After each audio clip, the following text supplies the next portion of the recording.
되게 솔직하게 자신과 자신의 아이를 돌아보면서 그리고 이제 다 어쨌든 학교에 다 다니시죠? 아이가?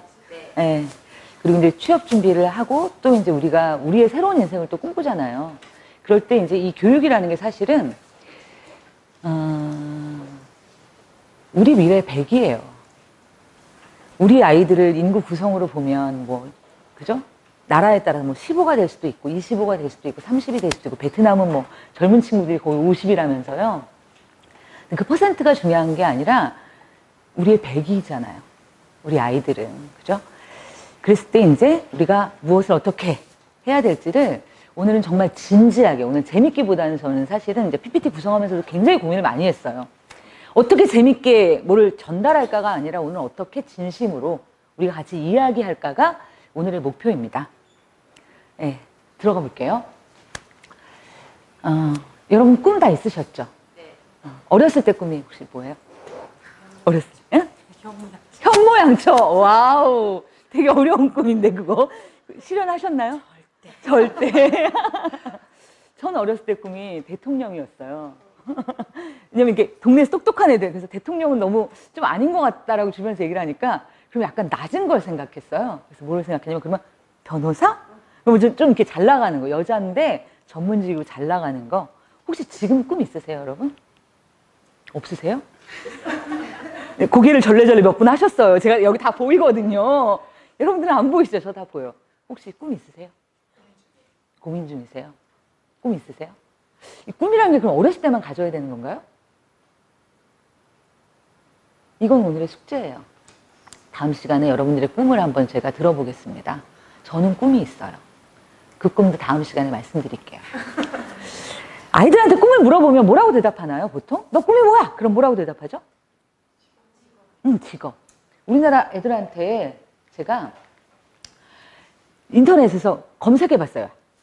아이들의 꿈, 초등학생 꿈. 그러니까 꿈이라는 단어를 입력했음에도 불구하고 다 장래희망이 떠요. 100%. 그죠? 그래서 여기 보면 검색을 해보면요.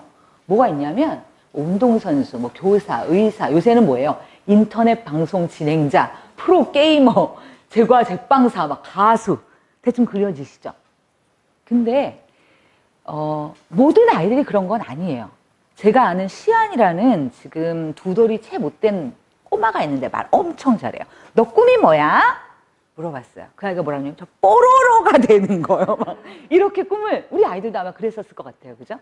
이랬던 아이들이 딱 초등학교 입학하면 갑자기 얘들이 급진지해지는 건지 아니면 도대체 무슨 조화인지 그런 얘기가 하나도 없어지고 다 이런 꿈들을 얘기하기 시작하죠. 그런데 뉴질랜드 아이들한테 물어봤어요. 너희들 꿈이 뭐니? 많은 걸 얘기했는데 탑 2개가 굉장히 집중돼서 공통됐대요. 그게 뭐냐면 첫 번째 꿈이 월드 피스예요. 제 발음이 너무 좋죠. 다시 얘기할게요. 월드 피스. 세계 평화. 두 번째로 공통적으로 얘기하는 꿈이 뭐냐면요. 환경오염이 없어졌으면 좋겠어요. 지구가 좀 더 행복하고 건강해졌으면 좋겠어요. 라고 얘기를 했대요. 뉴질랜드 애들이니까 대자연이 있잖아, 거기는. 그래서요. 지금 너무 힘든 아이들이 있는 곳이 있어요. 시리아. 시리아 아이들한테 꿈을 물어봤어요. 너희들 꿈은 뭐니? 그랬더니 아이들이 뭐라고 대답을 했냐면 가장 많은 아이들이 압도적으로 꿈 하나에 집중됐어요. 그게 뭐냐면 집에 가고 싶어요. 이게 꿈이에요. 꿈이라는 단어가요. 굉장히 되게 넓은 단어잖아요. 그죠? 그래서 당장 뭐 했으면 좋겠어? 그러면 우리 남편 월급이 올랐으면 좋겠어. 이런 얘기 막 할 수 있어요. 뭐 아파트 평수를 늘려갔으면 좋겠어. 이런 얘기를 할 수 있지만 꿈이 뭐야? 라고 했을 때 우리는 참 대답하기 어려워요. 그죠? 근데 아이들은 꿈이 뭐니? 그럼 너무 이상하고 쉽게 막 이렇게 대답해요. 이 꿈이라는 건 특히 아이들에게 꿈이라는 건 그 사회의 현실과 기대를 그대로 반영합니다.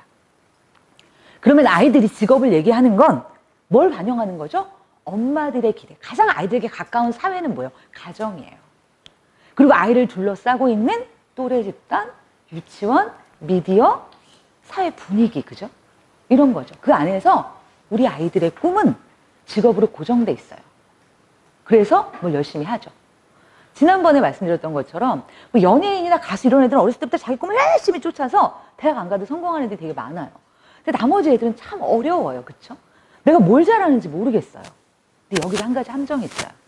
우리는 우리 아이가 뭘 잘할까? 잘하는 걸 시켜야지. 그게 진로라고 생각하시죠? 근데 그 진로, 잘하는 거에서 가장 크게 우리가 잘하는 것을 어떻게 생각하고 있지를 한번 생각해 봐야 돼요. 잘한다는 거 어떻게 생각하세요? 좋아하는 거? 많이 해온 거? 근데 실제로요, 우리 아이가 좋아하는 거 꿈 아니라 그래요. 엄마도 아이도. 왜냐하면 남보다 특별히 잘하는 것 같지 않아서. 이해하셨죠? 왜냐면 우리에게 잘한다는 건 뭐냐면 아이가 가지고 있는 재능 중에 내가 이 재능이 제일 뛰어나를 말하는 게 아니에요. 우리가 잘한다는 건. 우리가 잘한다는 건 뭐냐면 김연아를 찾는 거예요. 피겨를 하려면 김연아가 돼야 되고, 야구를 하려면 류현진이 돼야 되고, 축구를 하려면 손흥민이 돼야 돼. 그 정도 능력이 없으면 넌 능력이 없는 거야. 그래서 그 정도 능력을 찾으려니 어때요? 너무 힘들죠. 그래서 진로 찾기가 어려운 거예요. 근데 세계 1위 하기가 여러분 됐다 어려워요, 그거. 그래서 우리가 어때요? 세계 1위를 못할 바에는 공부나 하자. 근데 그 공부가 되게 어려워요. 아시죠? 그래서 사실은 우리는 아이들의 실제 모습을 보기보다는 우리 아이에게서 세계 1위를 자꾸 발견하려고. 세계 1위가 뭘까? 대한민국 1위도 힘든데, 우리 반 1등도 어려운데 그걸 자꾸 찾고 있을지도 몰라요. 이 꿈이라는 거, 그쵸? 그리고 어떻게 보면 우리 아이들의 꿈의 유통기한이 너무 짧아요. 가수? 몇 살 때 이루어지나요? 요새 젊은 아이돌들은 17이면 그 꿈을 이뤄요. 프로듀스 101 이런 데 가보면 꿈이 뭐예요? 가수로 성공하는 게 아니에요. 뭐죠? 데뷔. 데뷔가 꿈이에요. 놀랍지 않습니까? 그럼 걔 꿈은 어때요? 17살에 이루어지고 끝난 거예요. 그래서 꿈이 이루어지고 난 다음에 애들이 잘하는 친구들도 많지만 자기 관리 못하고 갑자기 이 성공에 도취돼서 추락하는 친구들도 굉장히 많아요. 우리가 꿈이란 무엇인가? 그 꿈을 쫓아간다는 게 어떤 것인가? 이룬다는 게 어떤 것인가에 대해서 부모의 입장에서, 그리고 아이들의 입장에서 다시 한번 생각해 봐야 될 때라고 생각합니다. 오늘은 본격적으로 입시 얘기를 할 건데요. 그래서 어렸을 때 세계 1등을 못 찾은 많은 친구들이 다 어디에 나와 있나요? 입시 시장에 나와 있어요. 제가 이걸 시장이라고 말하는 이유가 있습니다. 우리나라 입시 굉장히 관심 많죠. 입시만큼, 교육 문제만큼 입대기 좋은 데가 없을 것 같아요. 다들 막 난리가 납니다. 그죠? 그럼 여러분, 입시에서 가장 중요한 가치가, 모두의 관심이잖아요. 그죠? 입시에서 가장 중요한 가치가 뭐라고 생각하세요? 입시를 치르잖아요. 우리가 대학만 우리가 생각을 해보죠. 대학을 갈 때 우리가 이 입시 제도에 있어서 가장 중요하게 따져야 되는 가치나 요소가 있다면 뭘까요? 입시는 어때야 되죠? 응? 합격해야 돼요. 결과가 좋아야 돼요. 좋습니다. 또 입시의 과정에 대해서 우리는 어때야 된다고 믿습니까? 입시가 공정해야 된다고 믿죠. 또 입시의 과정이 어때야 된다고 믿습니까? 왜냐면 우리 애들이 다 여기 나와 있잖아요. 지금 그리고 세계 1등 빼고 다 여기 나와 있는데, 그럼 이 입시가 어때야 됩니까? 공정해야 되고요. 우리 아이에게 좋은 결과가 있었으면 좋겠고요. 또 어때야 되죠? 참 놀랍군요. 이렇게 조용한 게. 이렇게 중요한다고 막 여기 앉아가지고, 우리 애가 아직 유한데 여기 앉아갖고 내가 잘해볼 거야 막 이러고 있으면서 막상 입시가 어떻게 돼야 돼? 글쎄 생각해 본 적이 별로 없네. 근데 아마 생각해 본 적이 없다기보다 여러분들이 공정성을 듣는 순간 아마 다 그냥 끄덕끄덕 하셨을 거예요. 입시는 공정해야지. 근데 저는 우리가 입시에 대해서 좀 더 많은 상상력을 가져야 된다고 생각해요. 사실 입시라는 게 우리 아이의 꿈과 사회생활 현실을 잇는 되게 중요한 계기잖아요. 그렇죠? 그렇다면 이 입시가 어떻게 해야 돼? 공정하다는 건 뭐예요? 누가 봐도 고개를 끄덕거릴 수 있어야 돼. 비리가 있으면 안 돼. 비리만 없으면 훌륭한 입시인가요, 그게? 아니죠. 예를 들어서 아까 말씀하셨어요. 우리 아이는 호기심이 있어. 근데 수업 시간에 이게 평가를 못 받아. 그러면 억울하시잖아요. 우리 아이가 떨어지는 아이가 아닌데 학교 가면 그 선생님 마음에 들지 않고 학교 시스템에 맞지 않는다는 이유로 떨어진다는 취급을 받으니까. 우리 아이가 능력이 있는데 그럼 이 시험이 우리 아이의 능력을 제대로 반영하고 있는 시험이야? 그래야 우리가 안 억울하잖아요. 여기에 대한 검증 없이 우리는 어떠냐면 비리만 없으면 돼. 그러면 정말 충분하신가요, 여러분? 정말 그럴까요? 이유가 있어요. 여러분들이 그렇게 생각하시는 뿌리 깊은, 상상할 수 없는. 왜냐하면 우리나라 입시가 솔직히 말하면 여태까지 입시의 결과인 졸업장의 무게가 너무 무거웠기 때문이에요. 그러니까 다른 어떤 가치보다 일단 모두에게 평등해야 되잖아. 뭐 그 안에서 뭐 능력은 두 번째 문제고, 돈 많은 애가 잘 가면 안 되잖아. 돈 없다는 이유로 못 가면 안 되잖아. 이거 정도는 있어야 되잖아. 왜냐하면 이 결과를 보시면 이래요. 우리 서연고 스카이라고 하죠. 스카이 출신의 집중 분야를 보시면요. 오부 요인의 76%, 장관의 71%, 정부 출연 연구소장의 67%, 법조인의 65%, 고시 합격자의 54%, 3차 병원장, 대학병원급이죠. 여기에 53%, 300대 기업 CEO의 53%가 스카이 출신이에요. 내가 대학 한번 잘 가면 예전에는 그쵸? 지금은 좀 아니라고 말씀드렸죠? 예전에는 내 인생이 어느 정도 보장이 돼. 그러니까 여기에서 비리는 용서할 수가 없어. 이런 게 저희의 지배적인 인식이에요. 그러니까 그 무엇보다도 공정성이란 가치가 중요해졌고요. 또 하나 그림을 보실게요. 이 그림이 뭘 표현하는지 아시겠어요? 이 그림을 한번 읽어보세요. 해석해보세요. 문장으로 한번 말해보죠. 여기 사다리가 있고요. 주저앉아 있는 사람이 있고요. 부러진 사다리가 있고요. 그죠? 여기 누군가가 성큼성큼 돈을 뿌리면서, 그죠? 아이를 손에 들고 막 성큼성큼 올라가고 있어요. 네? 뭐라고 표현할 수 있을까, 이거를? 금수저. 계층 사다리가 끊어졌다, 없어졌다. 그죠? 우리가 교육의 입시에 그토록 공정성에 목을 매는 이유는 뭐냐면, 여태까지 우리나라가 교육만이 계층의 유일한 이동 사다리라고 믿어왔다는 믿음이 있었기 때문이에요. 그쵸? 근데 이 믿음이, 사다리가 부러졌네? 혹은 사다리가 온전해도 여기까지 갈 수가 없네? 라고 하는 순간, 여기에 대한 불신, 그죠? 그래서 금수저, 흙수저, 이런 얘기 막 나오잖아요. 할아버지의 금력, 돈과 아빠의 무관심과 엄마의 정보력이 우리 아이의 대학을 결정한다는 이런 말도 안 되는 얘기가 속설로 횡행할 만큼 우리에게 입시는 그만큼 무거웠다는 거예요. 근데요, 볼까요? 현재 입시를 한번 보죠, 그러면. 제가 아까 우리가 공정성의 관점에서만 입시를 봐왔다고 우리가 얘기를 했는데, 사실 입시에는 저는 조금 더 많은 기준이 필요하다고 생각해요. 그만큼 중요한 거라면. 입시가 정말 우리 아이의 인생에서 그만큼 중요한 거라면 이게 우리 아이한테도 공정해야 되는 거잖아요. 근데 돈이라는 잣대만이 아니라 우리 아이가 호기심이 많은 아이예요. 혹은 뭐냐면 이런 거 있잖아요. 말은 잘하는데 글은 좀 잘 못 쓰는 아이도 있고요. 글은 굉장히 잘 쓰는데 말은 못하는 아이가 있어요. 그럼 디베이트 수업할 때는 어떤 애가 유리해요? 말 잘하는 애가. 근데 예를 들어서 수행평가를 디베이트 100으로만 보면 우리 애는 어때요? 열받잖아요. 이런 경험 다 하시죠? 그리고 쓰기로만 보면 우리 애는 좀 쓰기가 저기하고 말로 하면 훨씬 잘할 수 있는데 뭔가 이 과정에 대해서 우리가 좀 다시 한번 돌아볼 때인 것 같아요. 현재 입시를 제가 좀 볼게요. 일단 현실을 말씀드리겠습니다. 선진국의 대학 진학률은요 20에서 40%예요. OECD 평균입니다, 이게. 우리나라 대학 진학률은요 70에서 80%예요. 이걸 보고 무슨 생각이 드세요? 우리나라 애들이 너무 학력이 높다. 즉 우리는 모두 똑똑하다? 그런 건가요? 그럼 뭐죠? 이 격차가 뭘 말해줄까요? 불필요한데 대학을 많이 가고 있는 것일 수도 있고요. 그죠? 그죠? 또 한편으로는 왜 이렇게 대학을 갈까? 대학을 안 나오면 급여가 너무 짜요. 인간적으로. 그죠? 그러니까 뭐라도 그래도 대학을 나와야지만 우리가 일정한 급여를 받으면서 살 수 있지 않을까? 여러분 독일 가시면요. 대학교에서 월급하고 배관공 월급 중에 배관공이 더 세요. 아시죠? 그리고 그분들이 정말 늦게 오세요. 우리가 굉장히 많은 걸 기다려야 되고, 그러니까 우리 사회가 굉장히 다른 시스템을 가지고 있어요. 그래서 우리는 사실은 굉장히 대학 진학률에 거품이 되게 많다고도 볼 수 있어요. 그런데 이 대학 진학률보다 심각한 문제가 있습니다. 실제로는. 뭐냐면요. 2018년 기준으로요. 59만 명이 수능을 응시해요. 60만 명이죠. 이 중에서 35만 명만 4년제 대학에 입학합니다.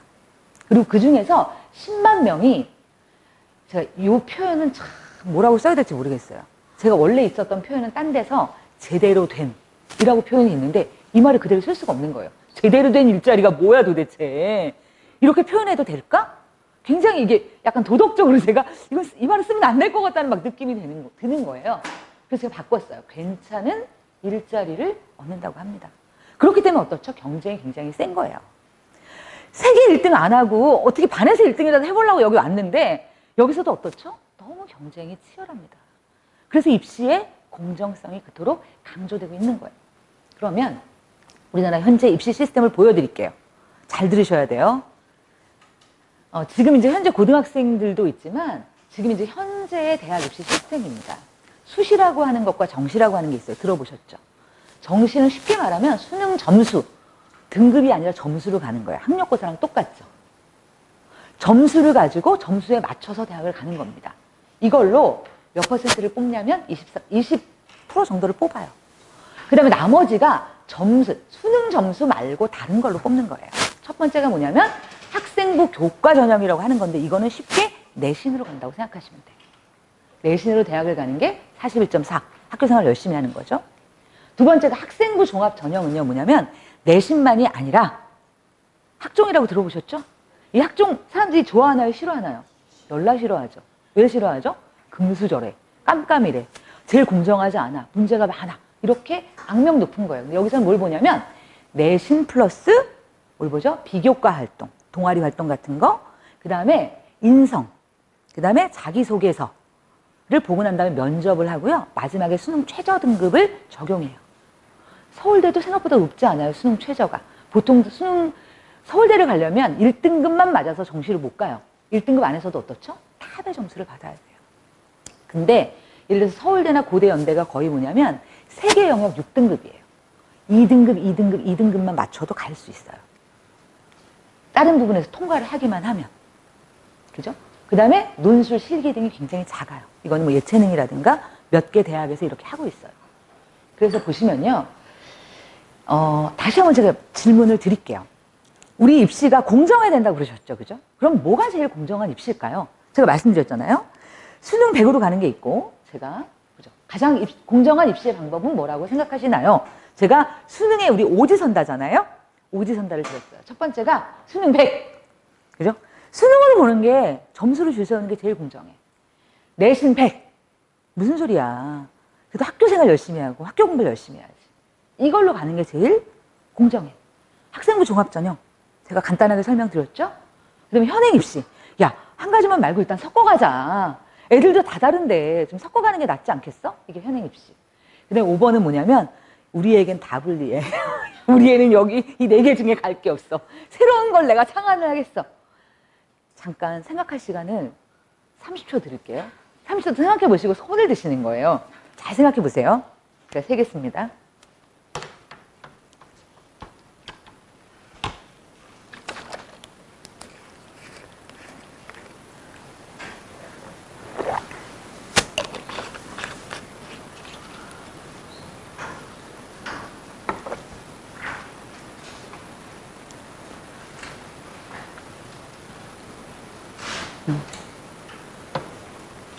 잘 생각하세요. 공정하다는데 어떤 게 공정하다는 것의 가치에 준해서 어떤 게 가장 공정한 입시일까?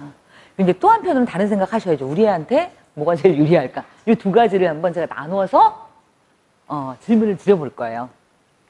생각하셨나요? 아이가 졸업하셨겠지만 같이 한번 손을 들어보시겠습니다.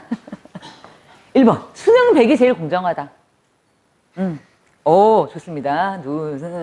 6표 나왔습니다. 6표 기억해 주세요. 두 번째, 내신 100이 제일 공정하다. 1표 나왔습니다. 세 번째, 학생부가 제일 공정하다. 1표 나왔습니다. 현행 입시 섞어가자. 1분, 2분, 3분, 4분 나오셨습니다. 새로운 입시, 뭔가 새로운 게 필요하다. 1분, 2분, 3분, 4분, 5, 6, 7, 8, 9분 정도 되세요. 지금까지 다 별로야. 그죠? 지금까지 1위가 새로운 입시고요. 그 다음에 2위가 뭔가요, 지금? 수능 100. 그죠? 그 다음에 3위가 뭐였죠? 학생부, 내신이 4위였어요. 볼까요? 그럼 우리한테 유리한 것도 한번 보겠습니다. 잘 기억해 주세요. 제가 이런 기억력이 좀 떨어지거든요. 우리 아이한테 수능 100이 유리할 것 같다. 한번 손 들어 보실까요?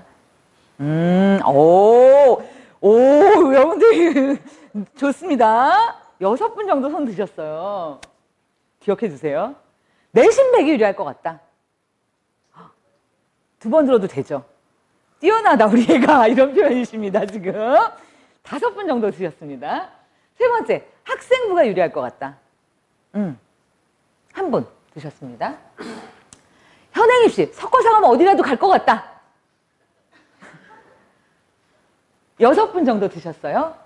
뭔지는 모르겠지만 우리 애는 이생망이야. 지금까지로는 안 돼. 새로운 게 유리할 것 같다면 손 들어보실까요? 3분 정도 드셨어요. 요 격차가 조금 느껴지시죠? 그죠? 한번 얘기를 해볼게요. 수능 100이 제일 유리하다라고 한 분 중에 왜 이렇게 생각하시는지 혹시 말씀해 주실 분 있으신가요? 오늘, 네, 말씀해 주시겠어요? 다 네. 공정하지 못하다고 생각을 하는데요. 이거 다, 모든 시험이 다, 예. 그래도 네. 어차피 네. 해야 한다라면 네. 저게 제일 나쁘다. 왜요? 왜? 왜요? 왜가 제일 중요한 거예요, 그죠? 왜요? 네. 2, 3, 4, 5는 네. 평가자가 예. 자기 주관 아, 써 있고 네. 저건 예. 똑같은 문제 놓고 음흠. 딱 하니까 네. 지가 맞고 합니다. 승민이는, 굉장히 적확한 지적이세요. 그쵸? 우리가 다 고개 끄덕끄덕 거려지시죠, 그죠? 우리가 수능을 선호한 이유는 뭐냐면 객관성 때문이에요. 그죠? 이거보다 더 객관적인 게 있어? 선생님이 우리 애를 싫어한다고 점수를 안 줄 수가 있나? 없어. 수능 100이 하면, 네? 다른 관점도 있어요. 네네, 어떤 건가요? 우리 아이한테 수능이 유리하다고 생각하는데 네네. 아이는 그동안 이제 공부 안 했고 현재도 안 하고 있고 네. 지금 신경 안 쓰는 아이예요. 네네. 이제 지가 어떤 특정 공부를 하고 싶을 때 네. 에너지를 집중해서 폭발시키면 네. 잘할 수 있을 거라고 생각합니다. 네. 아이의 그 커리어를 봤을 때 현재 수능이 더 유리하죠. 네. 수능엔 지금 2가지 말씀이 있었어요. 하나는 뭐냐면 가장 객관적이다는 것과 또 하나는 뭐냐면 노력 대비 보상이 가장 이퀄 상태를 이룬다. 부등호가 아니라 등호 관계를 이루는 것에 가깝다. 맞습니까? 그래요? 그래서 수능이 제일 공정하다고 생각하시는 거예요. 그래서 우리 아이가 유리할 수도 불리할 수도 있지만 공정하다는 면에서는 조금 더 표를 줄 수 있다. 맞습니까? 제가 여기서 반박 한번 해볼까요? 아니면 좀 이따 할까요? 지금 해볼까요? 저는 수능이라는 시험이 정말 나쁜 시험이라고 생각합니다. 개인적으로. 저만이 아니라 저는 예전에 사탐 강사였어요. 논술도 가르쳤지만 제가 옛날에 국사 참고서를 썼다고 말씀을 드렸죠. 근데 수능 시험은요. 어떠냐면 짧은 시간 안에 굉장히 많은 수의 문제를 풀어내야 되는 시험이에요. 아시죠? 학력고사랑 똑같아요. 원래 학력고사는 기본적으로 네가 얼마나 많은 걸 알고 있느냐 지식을 체크하는 시험이었어요. 그래서 내가 배운 걸 그대로 어떻습니까?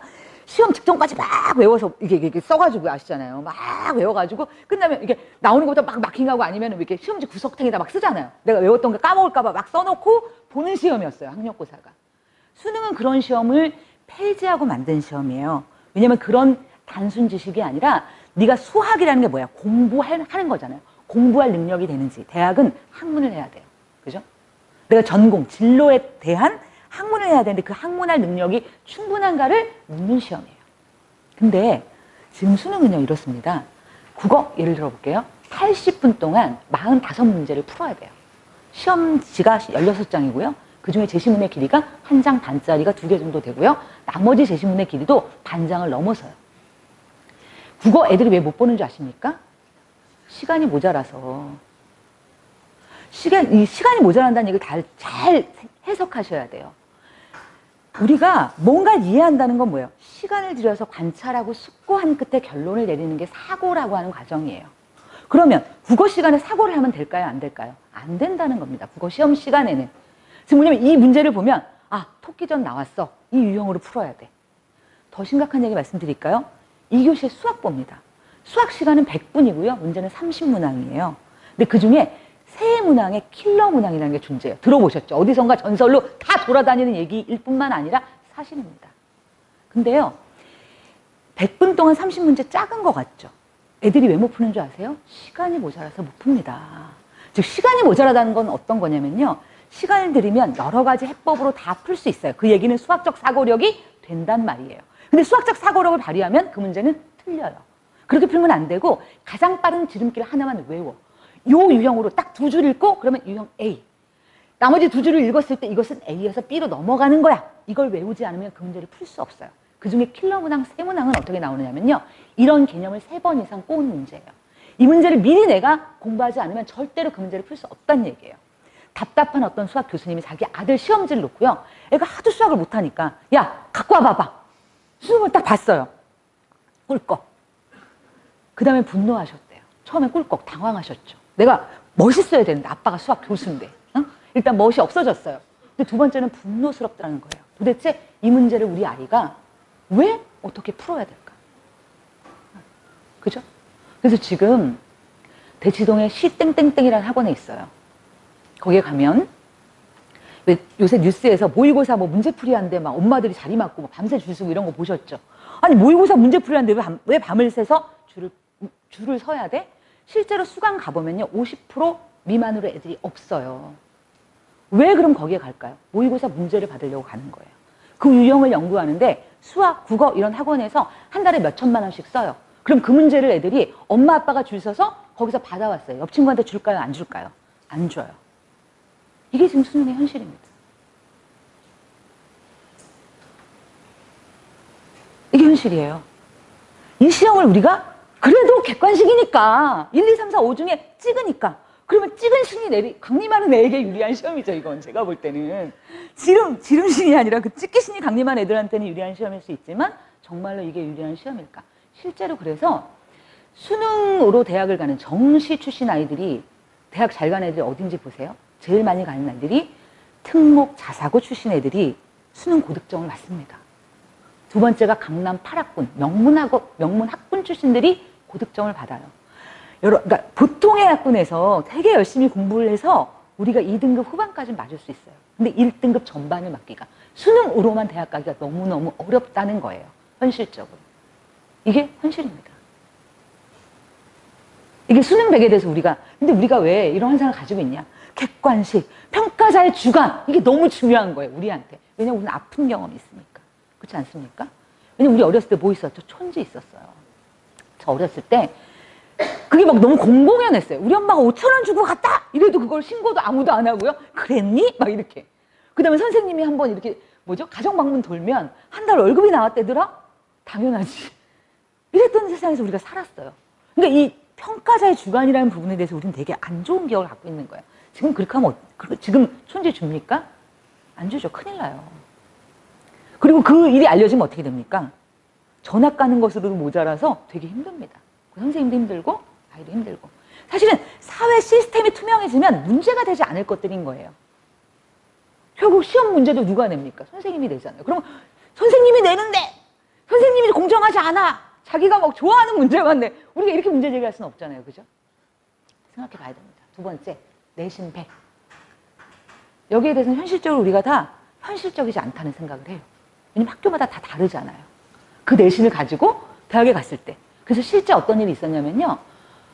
이건 사실이니까 말씀드릴게요. 고대와 이대를 비롯한 몇몇 학교들이 고교 등급제를 현실적으로 반영했기 때문에 법적으로 문제가 됐었던 적이 있었어요. 내신 100으로만 간다면 우리 아이가 학교 생활에서 열심히 좋을 것 같은데 실제로 사회적으로 이 내신을 어떻게 믿어줄 것인가. 그죠? 이런 현실적인 문제가 존재합니다. 세 번째가 학생부 종합 전형입니다. 이 얘기는 제가 조금 이따 말씀을 드릴게요. 좀 복잡하니까. 그럼 현행 입시는 사실은 각각의 애들이 좀 유리한 애들이 다르다는 거예요. 그래서 정말 점수로 갈 애들은, 그죠? 점수만으로 해서 그 점수에 맞춰서 노력만 해서 좋은 대학을 가라는 겁니다. 그죠? 그래서 주로 제가 아까 말씀드렸던 재수생들이 이렇게 가요. 고3들이 이걸 갈 가능성 거의 없다고 보시면 됩니다. 두 번째가 내신 100은요. 이거는 주로 미안한 말씀이지만 학생부 종합전형은 상위권 대학이 선호하고 점점 늘려가는 전형이에요. 그리고 교과 내신 100은 사실은 현재로는 쿼터가 정해져 있지만 대학들이 선호하지 않기 때문에 좋은 대학들에서는 별로 이 전형을 하고 있지 않습니다. 이런 문제가 있고요. 새로운 입시는 뒤에 우리가 두 번째 시간에 자유롭게 상상할 시간을 드릴게요. 여러분들이 설계도를 저한테 제안해 주세요.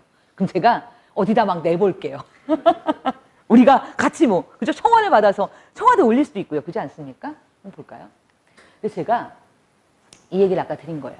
수능은 정말 수학 능력 시험일까? 첫 번째, 내용은 가벼워졌고 시험은 어려워졌습니다. 얼마나 우프냐면요.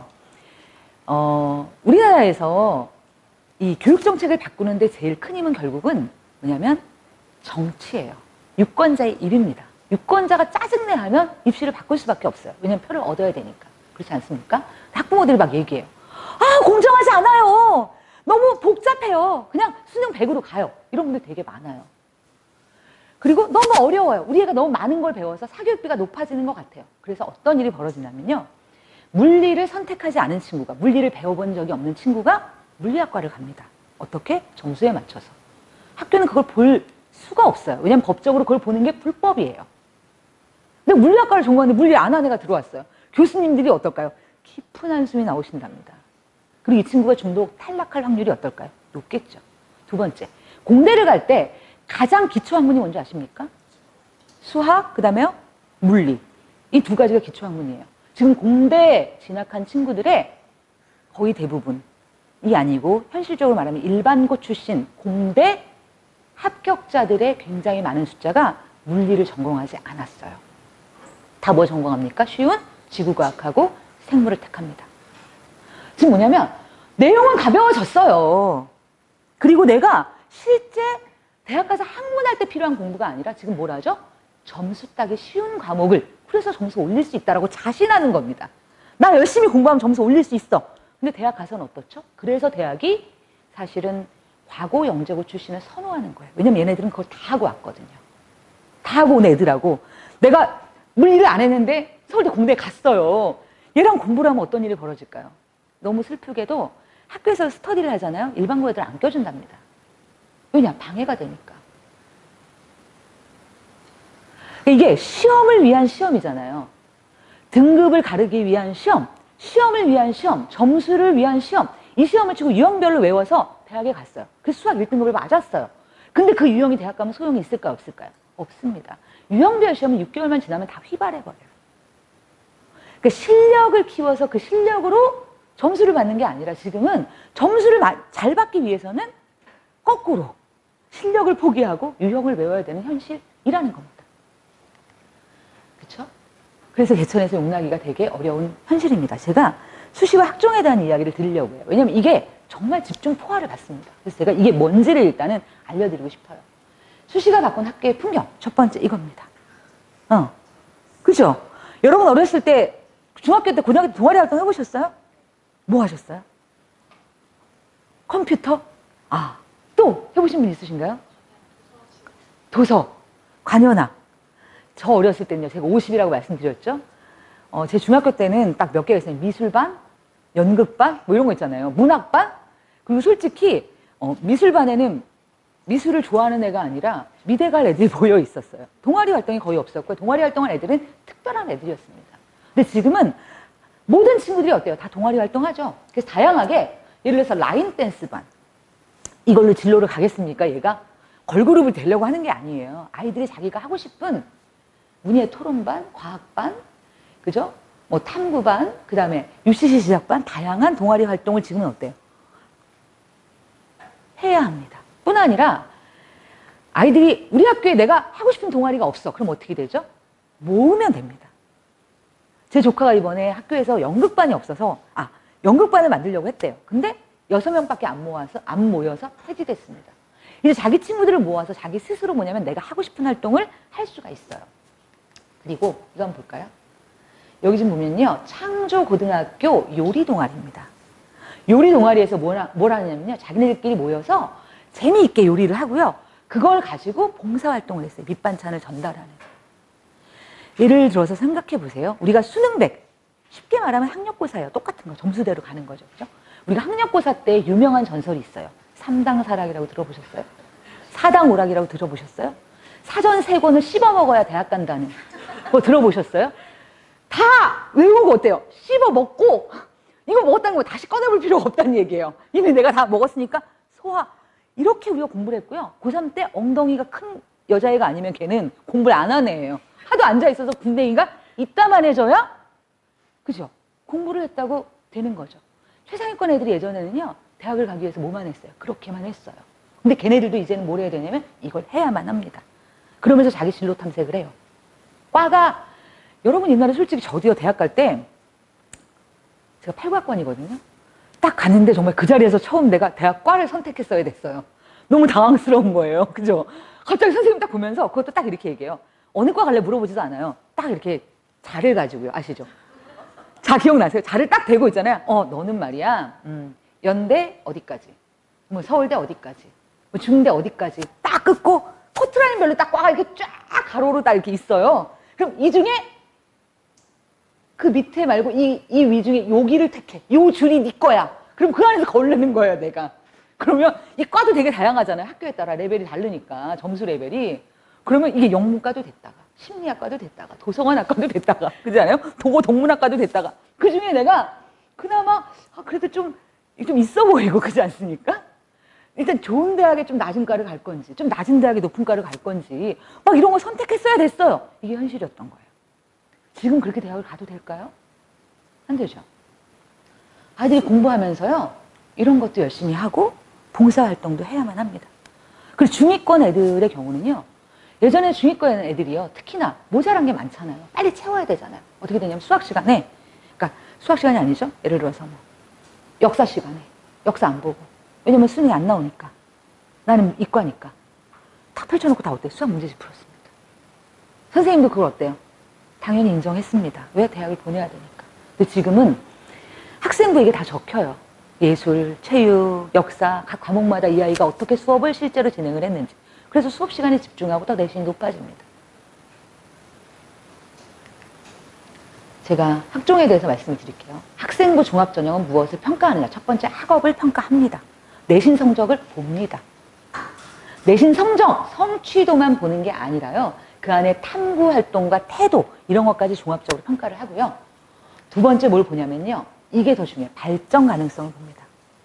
지금 이 아이가 3등급이에요. 근데 예를 들어서 그럴 수 있잖아요. 우리가 공부를 하는 게 탄력을 받아서 이렇게 올라갈 수도 있고 이렇게 내려갈 수도 있는 거 아닙니까? 그러면 내가 처음에 수학이 7등급에서 시작을 했는데요. 지금 고3이 돼서 제가 지금 3등급이 됐어요. 저에게 시간만 조금 더 있다면 2등급, 1등급이 될 수도 있을 것 같아요를 보는 거예요. 잠재력이라. 혹은 내가 수학은 못해요.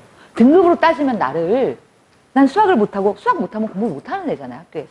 근데 나는 국어하고 역사를 너무너무 잘합니다. 여기서 어떤 탐구 활동을 했고 이것으로 전 어차피 역사학과에 갈 거니까 여기서 포텐을 터뜨릴게요. 이걸 보는 겁니다. 그리고 뭘 보냐면요. 협업 능력을 봐요. 인성. 협업 능력, 리더십, 배려, 나눔. 요즘 빨리 성공한 친구들이 다 뭐 때문에 미끄러집니까? 이것 때문에 미끄러집니다. 심지어 저는요. 너무 충격적이었어요. 학폭까지 이해했어요. 학폭 범죄잖아요. 그쵸? 그쵸? 그러니까 학교에서도 뭐냐면 학생부에 그게 기세가 되잖아요. 그리고 그렇기 때문에 우리가 그걸 무마하려고 뭐 온갖 생쇼를 벌리는 거잖아요. 그쵸? 근데 이번에 남태현이라는 친구가 양다리를 거쳤습니다. 아시죠? 아니, 여러분 양다리가 개인적으로 비난받을 만한 마땅한 일이에요. 근데 우리의 옛날 기준으로 양다리를 거쳤다고 걔 밥줄을 끊어서야 되겠습니까? 어떻게 생각하십니까? 저는 여기에 대해서는 사회적으로 굉장히, 그러니까 실제 굉장히 많은 서로 다른 생각들을 가지고 있을 거라고 생각해요. 근데 지금 분위기 어떻죠? 완전 싸해요. 양다리? 너 뮤지컬 하차해. 방송 하차해. 너 밥숟가락 놔. 시대가 달라졌어요. 우리 때 정서와 이런 것과 시대가 달라졌습니다. 그래서 아이들에게 공부만 지하 독서실에서 혹은 독서실 이 고립된 책상에 앉아서 아침에도 좀비, 점심에도 좀비, 저녁에도 좀비, 새벽까지 좀비. 잠자고 일어나서 또 좀비처럼 이렇게 갇혀서 고립된 공부만 하는 친구가 아니라 사실은 뭘 하라는 거죠? 생활을 하라는 겁니다. 학교 가서 좀비만 되지 말고 친구들하고도 놀고 동아리 활동도 하고 생활을 하라는 겁니다. 그리고 여기서 제일 중요한 요소가 바로 전공 적합성이에요. 이게 바로 뭐냐면 진로입니다. 너가 고등학교 때 공부한 게 예를 들어서 사회계열 잘하는 친구들은 어때요? 사회계열로 가면 돼요. 메리트가 있습니다. 그죠? 수학과학 잘하는 친구들은 어때요? 수학과학 쪽으로 진학하면 됩니다. 근데 이게 점수로만 보면 모르잖아요. 사실은. 그죠? 그냥 몇 점짜리 아이가 총량으로 평가되는 거지 이 아이의 각각의 어떤 부분, 어떤 노력을 해왔는지가 평가가 안 되는데 내가 진로를 정하기 위해서 어떤 노력을 해왔는지를 평가해 주고자 하는 겁니다. 그래서요, 제가 구체적인 거 보여드릴게요. 1부는 제가 구체적인 정보를 보여드리고요. 2부에서는 여러분들의 이 정보를 바탕으로 한 난장 토론을 할 겁니다. 1번이 이렇게 묻습니다. 자기소개서를 써야 돼요, 아이들이. 재학 기간 중에 학업에 기울인 노력과 학습 경험에 대해서 배우고 느낀 점을 중심으로 써주시기 바랍니다. 천자예요.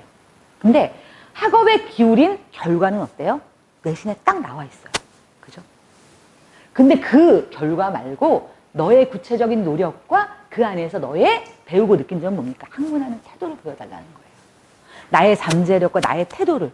지금 뭐냐면 점수로만 말하는 게 아니라 그 점수의 바깥에 있는. 왜 엄마들 그렇잖아요. 그러면 우리 선생님은 우리 애를 자꾸 이상한 얘기하는 애로만 보는데 실제 우리 아이는 호기심이 많은 아이예요. 호기심을 봐주세요라는 이 얘기를 대학이 봐주겠다는 거예요. 다른 게 아니라. 점수로는 뭐예요? 그 결과만 있죠. 이 아이는 어쨌든 질문을 많이 하고 다른 아이보다 말이 많아요가 팩트라면 그 팩트의 배경이 되는 내가 왜 그랬냐면을 설명할 기회를 주겠다고 하는 겁니다. 두 번째, 이게 2번 문항이에요. 이건 다 공통 문항입니다. 대교협에. 고등학교 재학 기간 중에 본인이 의미를 두고 했던 교내 활동을 배우고 느낀 점을 중심으로 3개 이내로 기술해 주시기 바랍니다. 이게 뭘까요? 의미를 두고 했던 거는 이게 성적에 안 들어가는 거예요. 이게 바로 비교과 활동이죠. 동아리 활동이 됐던, 탐구 활동이 됐던, 봉사 활동이 됐던 내 인생을 바꾼 3가지 사건을 쓰라는 거예요. 아이의 인생을 보겠다는 거예요. 가치관을 보겠다는 거예요. 인성을 보겠다는 거예요. 3 번째, 학교 생활 중 배려, 나눔, 협력, 갈등 관리, 리더십 발휘 등을 실천한 사례를 들고 그 과정을 통해 배우고 느낀 점을 기술해 주시기 바랍니다. 여기 주로 리더십 많이 쓰는데요. 여기서 제일 중요한 게 뭘까요? 협업 능력이에요. 골방의 천재가 아니라 조별활동해서 같이 성과를 내는 거를 보여달라는 거예요. 근데 더 슬픈 현실이 뭔 줄 아십니까? 제가 이걸 가지고 이제 학생들하고 강의를 하면요. 애들이 진짜 기가 막혀요. 뭐라고 얘기하냐면 1번, 선생님, 교과상 받은 거 쓰라는 거죠. 이렇게 얘기합니다. 2번 딱 문제 놓고 제가 말도 안 했어요. 뭐라고 얘기하는 거냐면요. 동아리 활동도 무슨 대회 같은 게 있어요. 수상 실적 같은 거. 그죠? 뭐 반별 대학 모두 있고요. 그거 쓰라는 거죠. 3번, 이거 봉사활동, 제가 의대 갈 거니까 병원에서 봉사한 거, 그거 써야 되는 거죠. 아이들은 이 질문 또한 어떻게 인식하고 있냐면 유형별로 인식하고 있는 거예요. 그러니까 이걸 잘 쓸까요? 못 쓸까요? 못 쓰죠. 엄마들도 그렇게 인식하니까 이게 어려운 겁니다. 사실 저는 이게 기회라고 생각해요. 누구도 우리 아이를 안 물어봐 주잖아요. 그렇지 않습니까? 아이에 대해서 물어봐 줍니까? 안 물어보잖아요. 그냥 몇 점이야. 그걸로 끝인데 그게 아니라 몇 점인데 수학할 때 이 아이가 어때요? 어떤 데서 즐거움을 느껴요? 어떻게 공부하는 타입이에요? 이걸 물어봐 주는 겁니다. 4번 4번은 커다랗게 2개의 예시가 있어요. 서울대형이 있고요. 나머지 대학형이 있습니다. 이거는 학교마다 보는 학교도 있고 안 보는 학교도 있는데요. 서울대형은 이거예요. 고등학교 재학 기간 또는 최근 3년간은 뭐죠? 저기죠. 검정고시까지 포함되는 거죠. 읽었던 책 중에서 자신에게 가장 큰 영향을 준 책, 다른 말로 하면 인생책입니다. 3권 이내로 선정하고 그 이유를 기술하여 주십시오. 근데 여기다가요, 밑에 추신을 붙여요. 왜냐하면 너무 짜증이 나는 거예요. 추신을 안 썼더니 애들이 다 어떻게 써왔냐면 선정 이유는 단순한 내용 요약이나 감상이 아니라 이 얘기가 뭐예요? 다 이걸 썼다는 거죠. 그죠? 이게 아니라 얼마나 답답했으면 이걸 썼을까? 저는 이 선생님들의 심정이 10분 이해가 됩니다. 읽게 된 계기, 책에 대한 평가, 자신에게 준 영향을 중심으로 기술, 분노가 느껴져요. 내가 알아듣게 얘기를 할게. 정말 내가 알아듣게 얘기를 해줄 거야. 이게 느껴지시죠? 그죠? 이걸 쓰라고 콕 찍어봐서 얘기를 합니다. 읽게 된 계기. 이게 뭐냐면 내 인생에 빛을 만나게 된 순간이에요. 인생책은 마법과도 같이 나에게 찾아오잖아요. 그죠? 그런 인생의 계기가 있죠. 그런 계기에 만나야 그게 인생책이 되는 거예요. 그죠? 인생책 읽게 된 계기와 책에 대한 자신의 뭐예요? 깊은 사고를 바탕한 비판적 이해입니다. 평가라는 건. 그죠? 그 다음에 자신에게 준 영향이라고 하는 건 뭐냐면 내 인생을 어떻게 바꿨는지예요. 이걸 쓰라는 겁니다. 근데 제가 이것도 오픈 얘기를 해드릴게요. 서울대에 화공에 붙은 친구가 있어요. 이 친구가 이제 자기소개서를 막 쓰고 이제 상담을 하는데 자기는 사피엔스를 너무 감명 깊게 읽었다는 거예요. 사피엔스 제가 저번에 말씀드렸죠. 유발 하라리라고 하는 이 시대 21세기의 석학이라고 하는 그렇게 나이 들지 않았습니다. 할아버지 아니에요. 이분이 쓴 그 사피엔스라는 책을 읽고 너무 재밌었고 자기 인생 책이다. 근데 그걸 써가지고 갔더니 야, 너 이과잖아. 너 진로책을 써야지. 화공에 대한 책으로 바꿔. 이랬다는 겁니다. 제가 두 손을 붙잡고 아이야, 이것만은 지키도록 하자. 이건 절대 바꾸면 안 돼. 그 친구 붙었어요. 이것도 뭐라고 우리가 인식하고 있는 거죠? 유형. 이 유형별 사고를 저희가 엄마들도 우리도 모르게 유형별 사고를 하고 있어요. 어떤 방식으로 해야 이런 로드맵이란 거 많이 들어보셨죠? 우리 머릿속에 로드맵이 막 다 들어있어요. 문과를 보내려면 중학교는 어떻게 보내고 어떤 학군을 중학교 때부터 학군을 따져야 되고 고등학교는 내거나 사사를 보내야 되고 그다음에 대학은 상경이나 아니면 어느 대학 이상을 보내야 되고 그래서 로스쿨을 가거나 어떻게 해야 되고 이과를 가려면 초등 고학년부터 영재원을 보내야 되고 중학교 때 뭘 해야 되고 아니라는 겁니다. 우리 아이가 거기에 들어갈 가능성은요 실제로 5%가 될 때 이게 가능한 로드맵이에요. 각 문과, 이과에서. 근데 우리는 어떻죠? 가능성이 있을지도 모르잖아. 막 이러면서. 모르잖아. 우리 아이의 이런 성향과 상관없이. 5%가 된 애들은 그렇게 하시면 돼요. 왜냐면 그게 잘 맞기 때문에 그 아이들은 끝까지 해내는 거예요. 그 많은 공부 양이 재밌고. 학원에 갔는데 엄마 고마워요. 이렇게 말한다니까요, 애들이. 아니, 그렇게 빡센 학원에 보냈는데 왜 고마워? 딴 학원에 가면요. 막 진도도 느리고, 막. 재밌는 건 여기서는 이런 문제, 내가 못 푸는 문제가 너무 많이 줘서 너무 좋아요. 이런 애들을 학원에 보내세요. 그렇지 않은 애들은 굳이 그렇게 고마워하지도 않는데 보낼 필요가 없습니다, 사실은. 그렇죠? 이렇게 보겠다는 거고요. 고대 4번은 해당 모집 단위는 뭐냐면 과나 학부죠. 지원 동기를 포함해서 이 학교가 지원자를 선발해야 되는 이유를 기술해 주시기 바랍니다. 여긴 딱 두 가지예요. 해석을 하자면. 첫 번째가 뭐냐면 지원 동기는 진로입니다, 진로. 너가 이 진로를 어떻게 택했어? 즉 점수 보고 그냥 왔니? 아니면 준비해서 왔니? 이 얘기예요. 그리고 고려대학교가 지원자를 선발해야 하는 이유는 뭐냐면 이게 바로 인재상입니다. 우리 학교에 대한 이해가 있어? 우리 학교의 인재상을 이해하고 있어? 너 4차 산업혁명 시대에 걸맞는 인재가 될 만해? 라고 하는 그 이해도를 보여주는 문항입니다.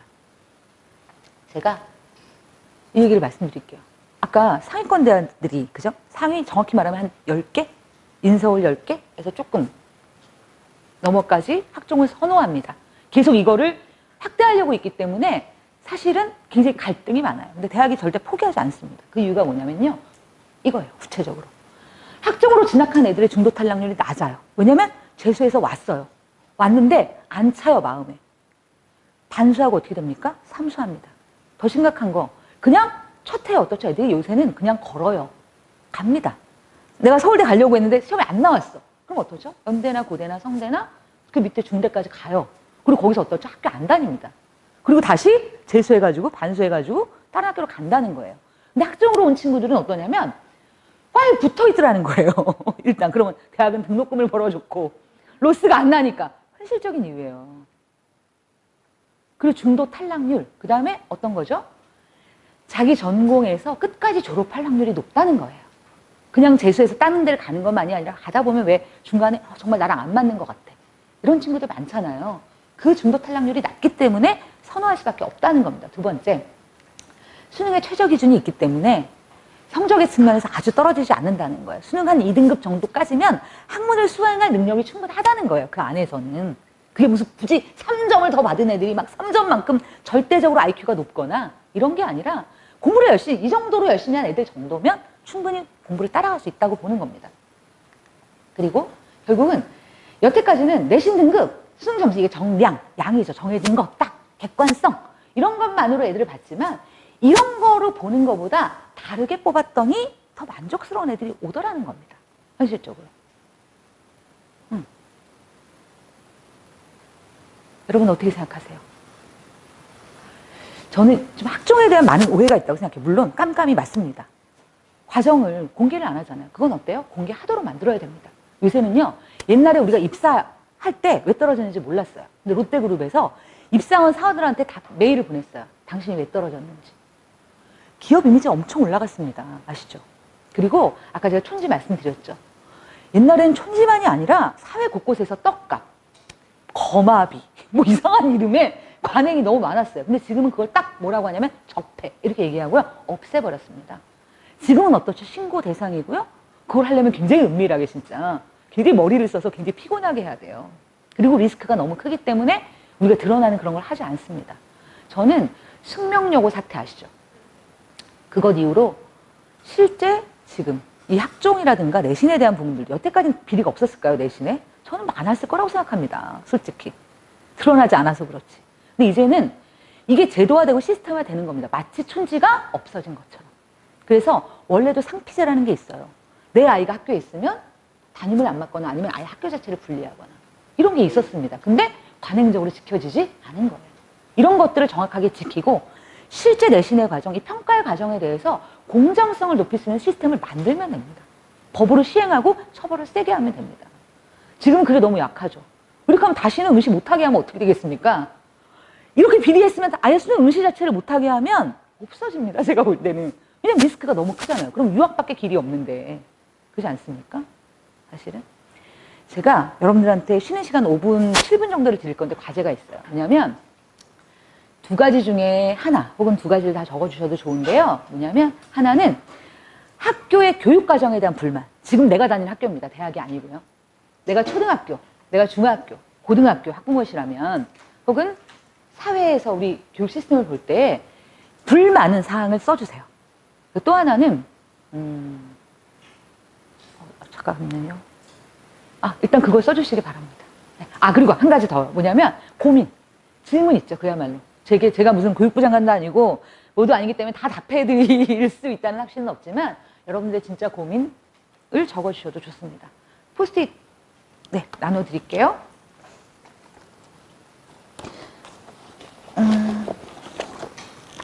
여기서 한 장씩 받고 뒤로 넘겨주시면 됩니다. 네. 한 5분 정도 있다 시작할게요. 네. 오늘이 나름 기회거든요. 서로 이런 얘기를 나눠볼 수 있고.